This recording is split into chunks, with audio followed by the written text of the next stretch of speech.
Hello दोस्तों, welcome back to my channel study with interest and love. और हम start किए हुए हैं, जैसा कि आपको पता है कि पॉलिटी की सीरीज कंटिन्यू चल रही है। तो जो दो चैप्टर आपके कंप्लीट हो चुके हैं, और तो कंप्लीट करना ही तो इम्पोर्टेंट है नहीं, तो उसका टेस्ट लेना और उसका एमसीक्यू वगैरह टेस्ट तैयार करना ये भी तो हमारी जिम्मेदारी है। तो आपको पूरा कवरेज तैयार किया जाएगा, पूरा एमसीक्यू के थ्रू, क्वेश्चन के थ्रू। जो भी चैप्टर पढ़ाए गए हैं उन चैप्टरों को हम स्टेप बाय स्टेप एक एक करके सारे एमसीक्यूज का टेस्ट लेंगे और आपको सॉल्व करके दिखाएंगे, और ताकि आपका रिवीजन कंटिन्यू होता रहे। और इस टेस्ट में जितने भी टेस्ट होंगे उतने में आपके कितने मार्क्स आए हैं ये आप कमेंट बॉक्स में लिखेंगे और अपना फीडबैक भी देंगे। और हाँ, कमेंट बॉक्स में आंसर जरूर करिएगा कि आपने कितने मार्क्स पाए हैं। अगर आपको इसमें से कोई कंफ्यूजन हो तो आप पिछले चैप्टर को पढ़ लीजिएगा, जो कि 2 लेक्चर हो चुके हैं, 2 क्लासेस हो चुकी हैं, उन सबको पढ़ लीजिएगा। ठीक है, ओके, तो लेट्स स्टार्ट। तो फर्स्ट क्वेश्चन है, east India company got the exclusive right of trading in India under A charter granted by the queen Elizabeth. तो एलिजाबेथ के ग्रांटेड चार्टर के द्वारा ईस्ट इंडिया कंपनी कब यहाँ पर अपना एक्सक्लूसिव ट्रेडिंग ट्रेडिंग राइट मतलब व्यापार करने का राइट पाई थी? तो वो पाई थी 1600 ईस्वी में। तो ठीक है, ये तो आपको पढ़ाया भी गया है। तो दूसरा क्वेश्चन है, इन 1765 the east India company got Deewani right. ठीक है, 1765 में, जैसा आपको पता है, प्लासी के युद्ध के बाद ईस्ट इंडिया कंपनी को दीवानी राइट्स मिला था, जो कि था बंगाल, बिहार, उड़ीसा का। What is the meaning of Deewani rights? तो इसमें पूछा है दीवानी राइट्स का मीनिंग क्या है। तो दीवानी राइट्स का मीनिंग क्या है बताइए आप। शायद आपने हिस्ट्री तो पढ़ी ही होगी, नहीं पढ़ी है तो आपको हिस्ट्री की भी क्लास जल्दी ही आएगी। तो right over revenue and civil justice only. तो दिस इज द आंसर कि रेवेन्यू का राइट और सिविल जस्टिस का राइट, ये था दीवानी राइट। ठीक है, उसके बाद who was the first to suggest the need for a constituent assembly after the independence. तो कौन वो था जो who was the first to suggest, जिसने सजेस्ट किया था कि कॉन्स्टिट्यूशन असेंबली होनी चाहिए थी? ये आपको पिछले लेक्चर में पढ़ाया गया था। कौन थे वो बताइए। अब बस 2 सेकंड का मतलब लगभग 5-6 सेकंड का जो भी टाइम है, या 10 सेकंड, चाहे जितना लीजिए, आप पॉज कर लीजिए वीडियो को और आंसर दीजिए। ठीक है, तो ठीक है, तो उसका आंसर होगा बी, एम एन रॉय। कब दिया था? कब दिया था? 1934, याद है? Next, which one is not a feature of the regulating act? इसमें से कौन सा रेगुलेटिंग एक्ट का फीचर नहीं है? चलिए पढ़ते हैं। It was the first step taken by the British government to control and regulate the affairs of East India Company in India. ठीक है, first time the British recognise the political and administrative function of the company. तो क्या ऐसा था कि first time British India recognise किया था political and administrative function of the company? तो देखते हैं, the regulating act 1773 let down the foundation of the central administration in India. It provide for the establishment of supreme court at Madras. This is the right answer. No sorry, wrong पूछा है इसमें, तो ये सारे तो सही है, ये रॉन्ग है क्योंकि इसमें रेगुलेटिंग एक्ट में कौन सा फीचर नहीं था? तो वह था कौन सा? ये था सुप्रीम कोर्ट मद्रास में नहीं कहा था, ये आप बताएंगे। और दूसरी बात आप बताएंगे 74 में हुआ था, लेकिन इसको रेगुलेटिंग एक्ट के तहत ही आया था, लेकिन आया था 74 में, और इसमें सुप्रीम कोर्ट मद्रास नहीं, बल्कि कहाँ बनाई गई थी आप बताएंगे। बाकी सारे स्टेटमेंट सही थे। ठीक है, अगला क्वेश्चन है, which one is not a feature of regulating act 1773?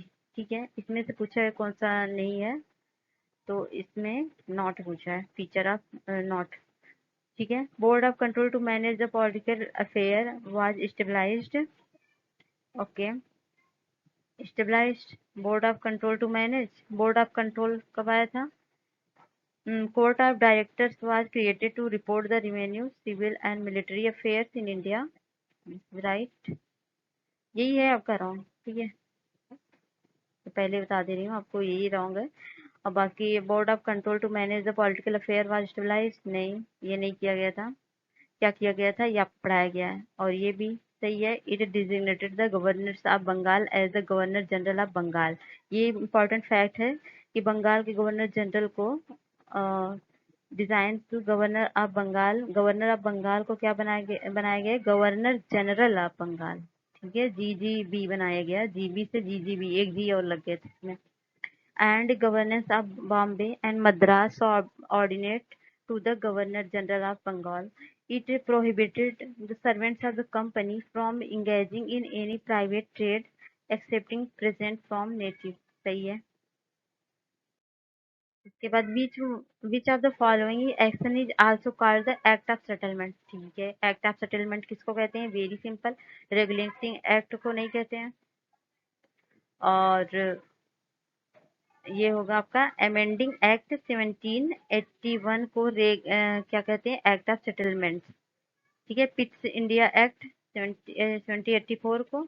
अब पता है 1781 में क्या आया था, आपका आया था एक्ट ऑफ सेटलमेंट। उसके 3 साल बाद इसमें कुछ इम्प्रूवमेंट करने के लिए बहुत सारी इम्प्रूवमेंट की गई थी 1784 में। ठीक है, और चार्टर एक्ट 19 तो गलत है।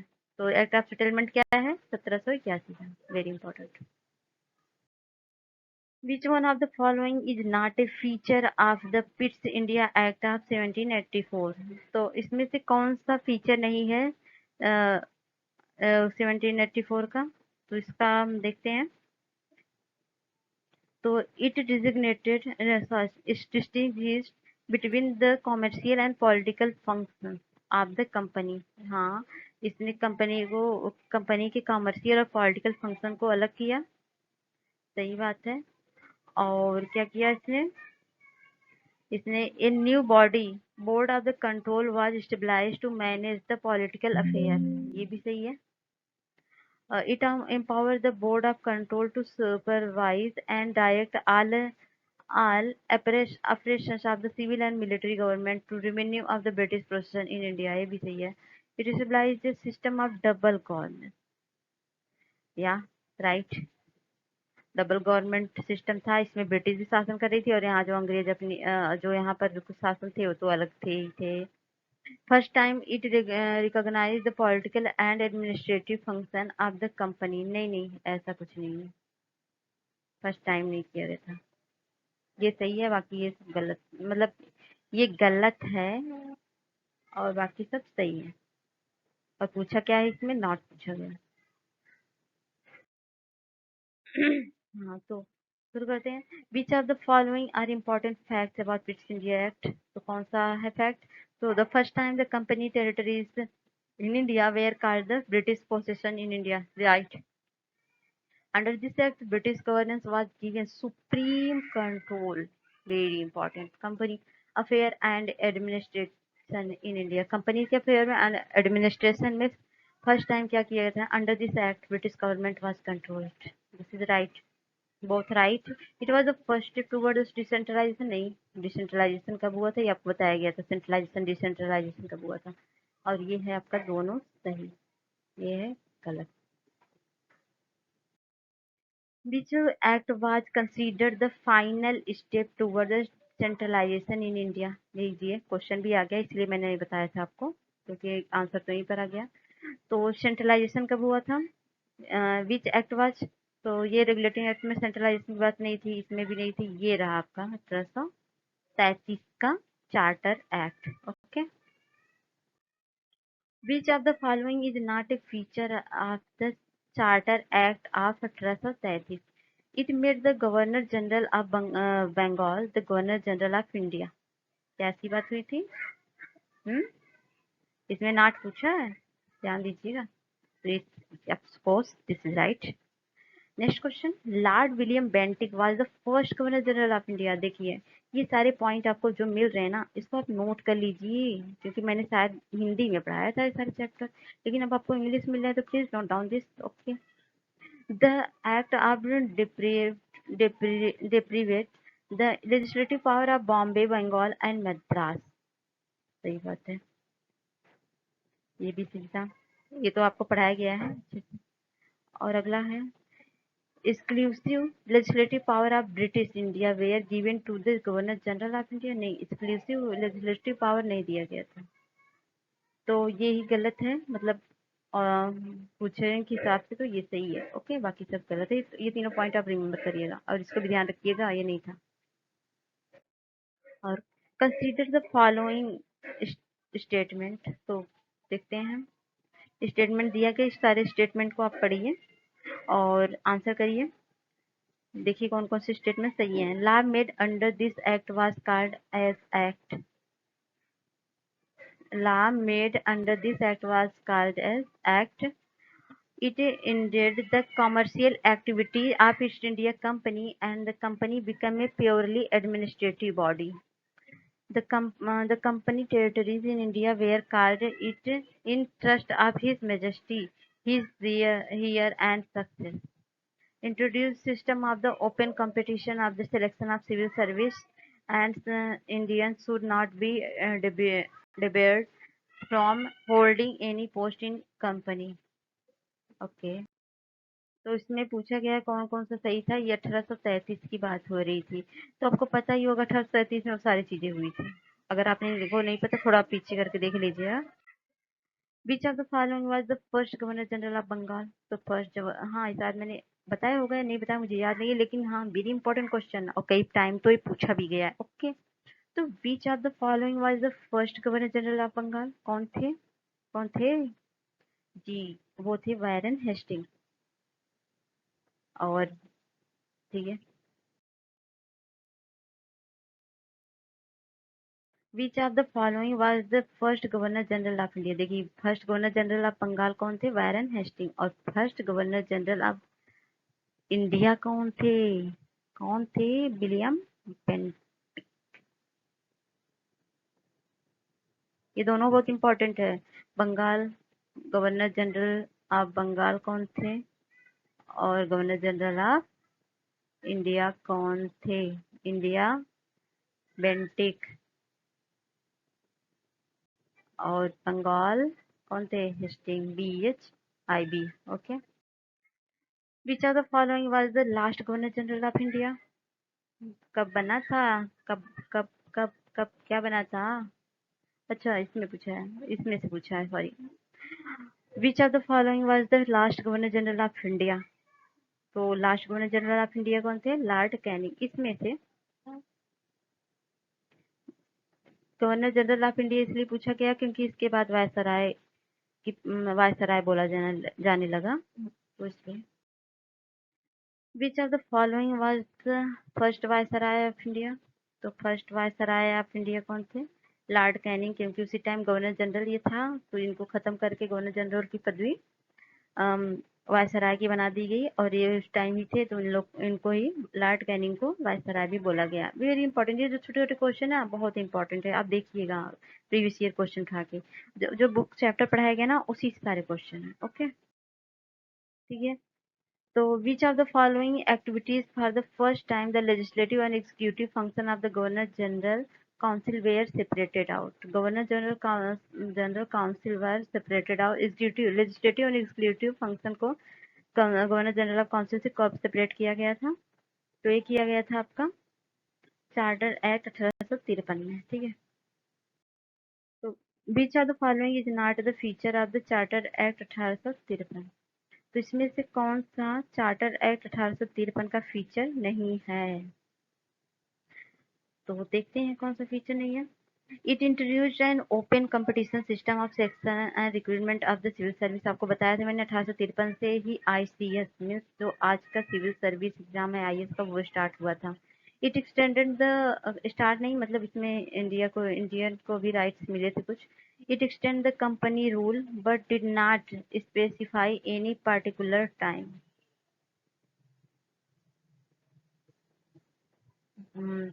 ठीक है, it extended the company rule but did not specify any particular time.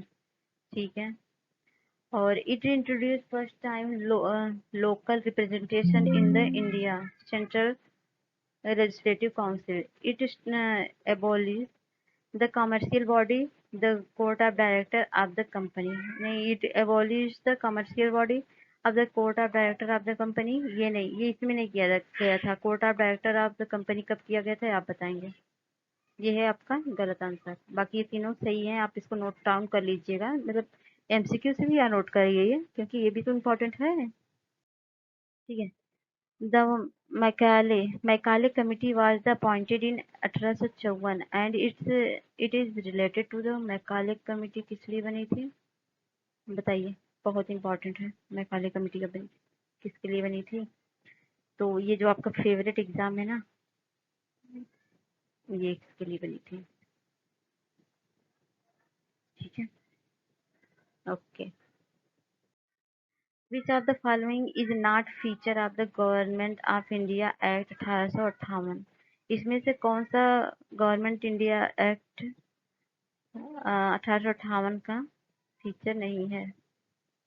तो इसमें से फीचर नहीं है पूछा है, तो नहीं वाले क्वेश्चन बहुत ही आ जाते हैं।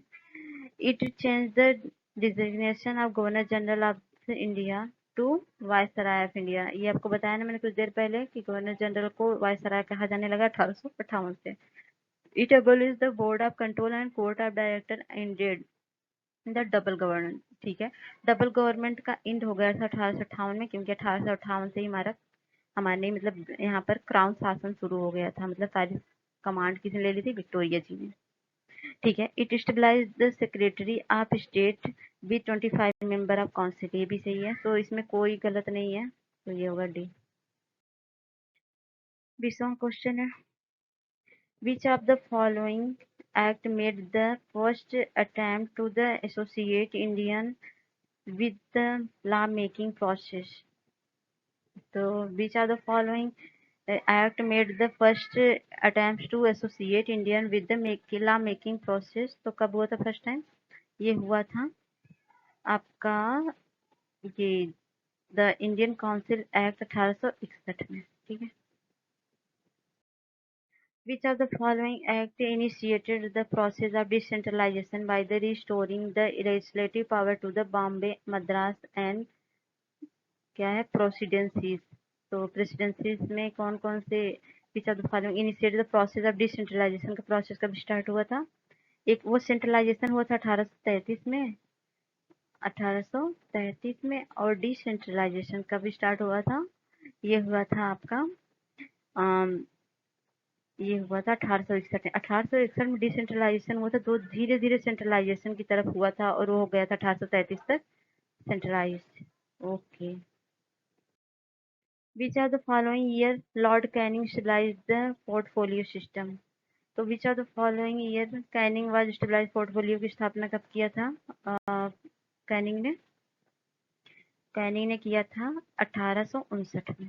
ठीक है, याद कर लीजिएगा, आजकल यूपीएससी का दिमाग खराब हो गया है, वो कुछ भी पूछता है।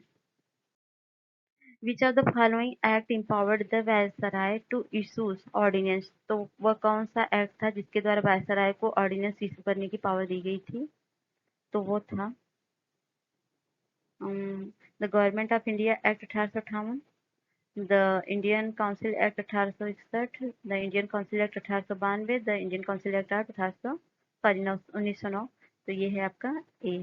ठीक है, इसमें ही ऑर्डिनेंस शायद आपको पढ़ाया भी गया है। ठीक है।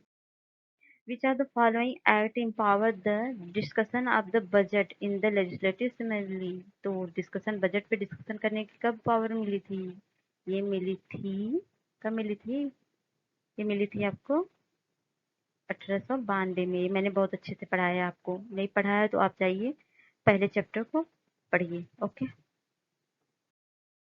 So, which of the following act made a limited and indirect provision for use of the election for filling up same non-official seat both in central and provincial legislative council? ठीक है, तो इसमें से कौन सा है एक्ट जो क्या करता है? Limited and indirect provision use of the election filling as same non official seat both in central and provincial. तो सेंट्रल और प्रोविंशियल में, स्टेट में कब सिटी सीट फिलिंग करने का जो इलेक्शन हुआ था वो कब हुआ था, जो लिमिटेड की गई थी सिटी वगैरह? तो ये किया गया था, ये किया गया था आपका ये 1892 में ही किया गया था। Which of the following is known as the father of communal electorate. तो कॉम्युनल इलेक्टोरेट का फादर किसे कहा जाता है? तो ये कहा जाता है लॉर्ड मिंटो को। लॉर्ड मिंटो कब आए थे आप बताएंगे? The father of communal award, which of the following is known for the father of communal award? कौन कहा जाता है? ये आपके कहे जाते हैं Ramsay McDonald. Okay. Which of the allowed the provincial legislative council to have the non-official majority? Which act was allowed for the provincial legislative council to have the non-official majority? ये कब दिया गया था? ये दिया गया था मार्ले मिंटो एक्ट 1909 के तहत। Which of the following is the first Indian to join the Viceroy Executive Council? तो कौन सा वो पहला इंडियन था जिसने वायसराय एग्जीक्यूटिव काउंसिल में पार्टिसिपेट किया था? तो वो थे आपके, ये थे सत्येंद्र प्रसाद सिन्हा। सत्येंद्र प्रसाद सिन्हा कौन थे? और इसके बारे में एक इम्पॉर्टेंट फैक्ट है जो मैं आपको अगले लेक्चर में बताऊंगी, अगर आपको याद रहा और आपने पूछा तो। इनका बहुत ही कंट्रीब्यूशन है आपके ही एग्जाम में, तो आप बताएंगे इसको। Which of the following act introduced a separate electorate of Muslim? तो कौन सा एक्ट था जिसने सेपरेट इलेक्टोरेट फॉर मुस्लिम के लिए बात की थी? वो थी Morley Minto act 1909। Which of the following act introduced the dual scheme for governance? Dyarchy. Dyarchy कब आई थी? डुअल स्कीम और डायरकी कब आई थी? वो आई थी गवर्नमेंट ऑफ इंडिया एक्ट 1919 के तहत। ठीक है। Which of the following, dyarchy मतलब द्वैध शासन। Which of the following act introduced the first time bicameralism मतलब upper house and lower house and direct election in India? Direct election और India कब हुआ था, कब अपर हाउस और लोअर हाउस में डिवाइड हुआ था? तो ये आप बताइए। ये है आपका पिट्स इंडिया एक्ट 9, ये गवर्नमेंट ऑफ इंडिया एक्ट 9, ये है आपका government India act 1919। Very important, सारे पॉइंट आप जरूर नोट करिए। Which of the following was not the basis of the limited franchise under the Government of India Act 1919? तो पहला एजुकेशन, प्रॉपर्टी, टैक्स, जेंडर। तो कौन सा है? क्या पूछा है? was not of the basis of the limited franchise, इसको मैंने बताया था under government of India act 1919। Limited franchise मतलब अवैध मताधिकार का जो राइट है, ये नहीं था, जेंडर की तरफ था। ये गलत है क्योंकि जेंडर को तो भैया इसमें किया गया था।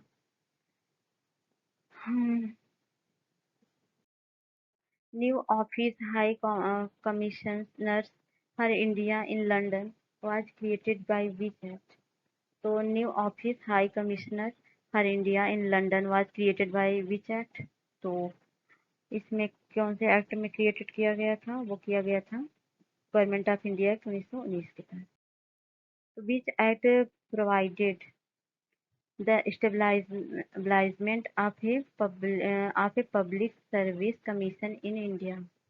तो किस एक्ट के तहत पब्लिक सर्विस कमीशन की स्थापना की गई थी? वो है आपका गवर्नमेंट ऑफ इंडिया एक्ट 1919 के तहत। Which of the following activities for the first time separate the provincial budget from the central budget? तो कौन सा एक्टिविटीज था जिसके तहत पहली बार सेपरेट द प्रोविंशियल बजट को सेंट्रल बजट से अलग किया, मतलब प्रांतीय बजट को केंद्रीय बजट से अलग किया गया था? वो कौन सा था? वो था आपका, ये सब तो नहीं था, ये भी नहीं था, ये था 1919 का।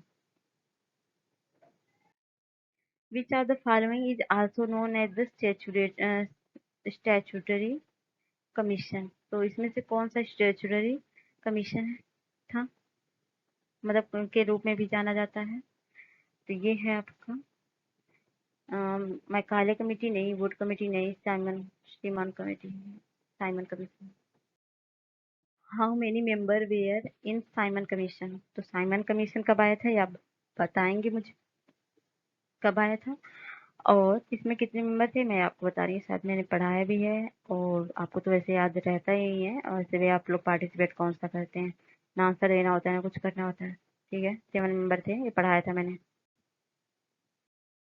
विच of the following proposal was not made by the Simon commission, कौन सा प्रपोजल था जो साइमन कमीशन द्वारा नहीं बनाया गया था, प्रस्तुत किया गया था? तो वो था एबोलिशन ऑफ डायरकी, नहीं। रिस्पॉन्सिबल गवर्नमेंट इन प्रोविंसेस, सही है।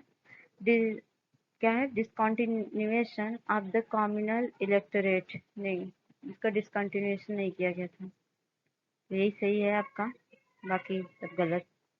ओ सॉरी, ये गलत है, बाकी सब सही है। In which year communal award was awarded by British, communal award किसको दिया गया था, किसको कहा गया था? यहाँ पर दिया भी तो गया है, ये पूछा भी गया था। ठीक है, British prime minister Ramsay McDonald, तो कब दिया गया था उनको? ये दिया गया था 1932 में। तो as per the government of India act 1935 there were 3 list, federal list, provincial list and concurrent list, जिसको समवर्ती सूची, केंद्रीय सूची और प्रांतीय सूची के रूप में डिवाइड किया गया था। इसमें the federalist had how many items, federal list में कितने आइटम्स, मतलब कितने आइटम्स हैं? फेडरल मतलब समझ में आ रहा है ना? ठीक है, कितने थे? ये थे 36। As per the government of India act 1935 the residuary power was given to, तो as per the government of India act 1935 the residuary power किसको दी गई थी? किसको दी गई थी? ये दी गई थी वायसराय को। याद नहीं है आपको? याद कर लीजिए। और next, which of the following is not, which of the following is not true regarding the government of India act 1935, तो कौन सा ट्रू नहीं है? It एबोलिश्ड the dyarchy in the provinces, क्या इस बात सही है? सही है। और डायरकी कब सेंटर में आई थी, ये आप बताएंगे? क्वेश्चन दीजिए answer. Provinces a autonomy was given in the defined sphere, however the governor was not required to act the advice of the provincial minister, governor का कोई रिक्वायर्ड नहीं था, ये गलत है, बाकी सब सही ही होगा। Provincial autonomy came India 1973 discontinued to the 1939 introduced the bicameralism 6 out of the 11 provinces। ठीक है, हो गया आपका सारा क्वेश्चन, मतलब इतने क्वेश्चन लाऊंगी, अब बाकी सारे हम क्वेश्चन मैं नेक्स्ट वीडियो लाऊंगी, वीडियो काफी लॉन्ग हो रहा है। तो बाकी और बच्चे कुछ जो कुछ क्वेश्चन और हैं फर्स्ट चैप्टर से रिलेटेड, उसको मैं नेक्स्ट लाऊंगी, नेक्स्ट लेक्चर में। तब तक इसको एंजॉय करिए और जितने भी क्वेश्चन पूछे गए सारा आंसर तो जरूर करिए आप लोग। पता नहीं क्यों आंसर देने से आप लोग भागते हो, क्या चाहते हो समझ नहीं आता। ठीक है, थैंक्स फॉर वॉचिंग। और अपना फीडबैक दीजिए, ठीक है। और कितने मार्क्स इन सारे 44 क्वेश्चन में से आपको कितने मार्क्स मिले हैं वो आप बताएंगे, ओके। और जितने क्वेश्चन मैंने वीडियो के बीच में पूछा इन वीडियो, तो उसको आंसर करिए और कमेंट करिए और अपने दोस्तों में शेयर करिए यार प्लीज। इतना मेहनत कर रहे हैं आपके लिए, तो आप इतना थोड़ा सा शेयर लाइक नहीं कर सकते हैं? यहाँ तक कि आप लाइक भी नहीं करते, देख के चले जाते हो, कमेंट भी नहीं करते हो। कुछ तो कमेंट करो भाई, ओके। ठीक है, वीडियो कैसा लगा ये आप कमेंट बॉक्स में अवश्य बताएं। और आपको कोई इम्प्रूवमेंट चाहिए तो उसको बताइए ना। और लेक्चर कैसा लग रहा है कैसा नहीं लग रहा है ये आप बताइए, तभी तो हम इस पे काम करेंगे।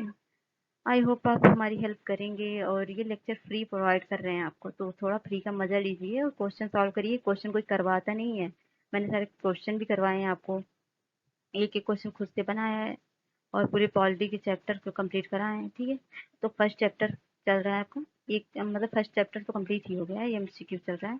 तो नेक्स्ट क्वेश्चन बाकी जो बचे कुचे हैं थोड़े बहुत, वो उसको मैं नेक्स्ट वीडियो में लाऊंगी। तब तक के लिए thank you, bye bye, take care.